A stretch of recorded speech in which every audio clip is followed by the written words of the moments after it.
અને છતાં એવું કહેતા જિંદગીમાં 1 રૂપિયાની દવા નથી લીધી. જિંદગીમાં ક્યારેય દવાખાને નથી ગયા સાહેબ. 100 વર્ષની જિંદગી આપણા વડીલો જીવી ગયા. તમને શું લાગે આપણે પૂરા કરશું? નહીં થાય. ક્યાં ભૂલ કરી આપણે? ભગવાને કઈ નિયમમાં ફેરફાર કર્યો? જો ભગવાન નિયમમાં ફેરફાર કરતો ને તો લીમડે કેરી આવી જોઈએ હવે. એ તો અહીંયા જ આવે છે. આપણે ઓછા કરી નાખ્યા. 60 વર્ષ આવી ગયા, બહુ થઈ ગયા. 40 ઓછા કરી નાખ્યા, બોલો. હે? અને 40 ઓછા કરી નાખ્યા એટલે વાંધો સાહેબ, હસતા હસતા દુનિયા છોડવી જોઈએ. એને બદલે દવા ખાતા ખાતા છોડે સાજ. વિચારો સાહેબ, હું આજ એટલા માટે કહું, બીમારી વધતી જાય છે આજે. એટલી બધી ભયંકર બીમારીઓ વધતી જાય છે. આ બેન બેઠા છે ને, માણી કહેવાય, દાદીમાં હજી કેવું કહી શકાય, 116મો જન્મદિવસ ઉજવો એને. કેટલામો? આજ બીમારીઓ વધતી જાય સાહેબ. કોવિડની છુપી અસર, હૃદય રોગનું જોખમ વધી ગયું. ગુજરાતમાં 35% કેસો આજ હૃદય રોગના છે.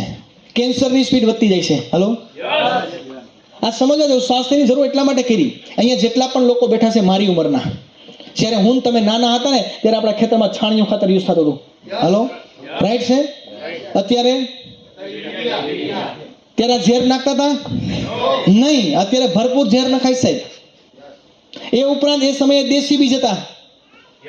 અત્યારે હાઇબ્રિડ. યાને કે અહીંયા જેટલા પણ લોકો મારી ઉંમરના બેઠા છે એ તમામ લોકો જ્યારે નાના હતા ત્યારે સારું દૂધ ખાધું, સારું ઘી ખાધું, દેશી બીજના અનાજ ખાધા, છાણિયું ખાતર યુઝ થતું હતું. અને છતાંય આપણે 60 વર્ષે પહોંચી ગયા હોય તો આજ આપણા ઘરની અંદર 2-5 વર્ષનું બાળક છે સાહેબ, ડાયરેક્ટ યુરિયાથી શરૂઆત કરે છે, ડાયરેક્ટ ઝેરથી શરૂઆત કરે છે. શું લાગે છે ક્યાં પહોંચશે એ?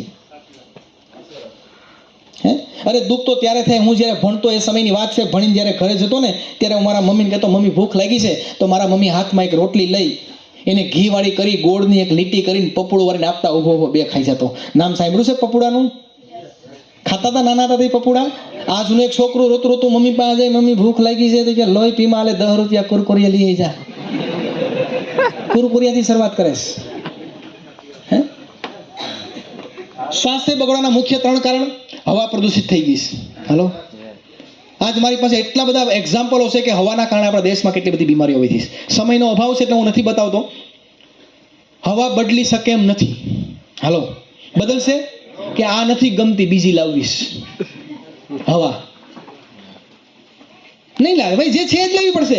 પાણી બગડી ગયું, માનો છો? આજથી 30-35 વર્ષ પહેલા જે શુદ્ધ પાણી હતું, મીઠું પાણી હતું, આજ નથી, બદલે એમ નથી.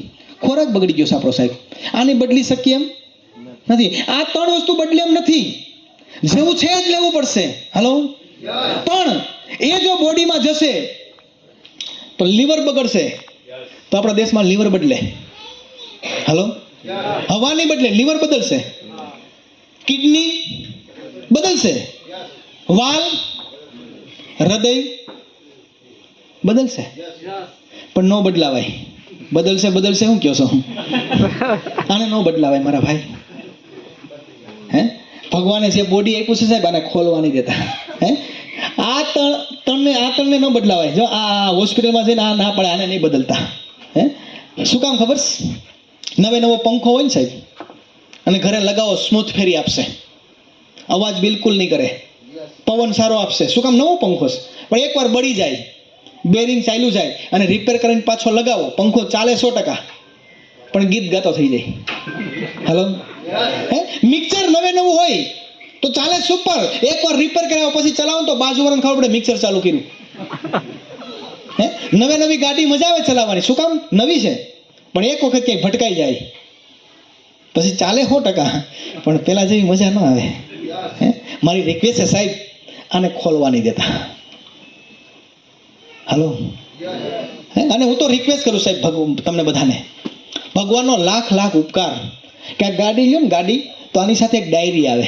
મેં હમણાં 4 દિવસ પહેલા નવી ગાડી લાવ્યો, 20 લાખની ડાયરી આવી. ડાયરી જેને કહેવાય મેન્યુઅલ કાર્ડ, એમાં લખેલું છે આની સર્વિસ ક્યારે કરવી, આનું ઓઇલ ક્યારે બદલવું. હલો, આના જે કાંઈ એમાં બધું લખેલું છે. મોબાઈલ લાવો ને તો એને કાર્ડ આવે, આને કેમ સાચવવું. મતલબ કે કોઈ પણ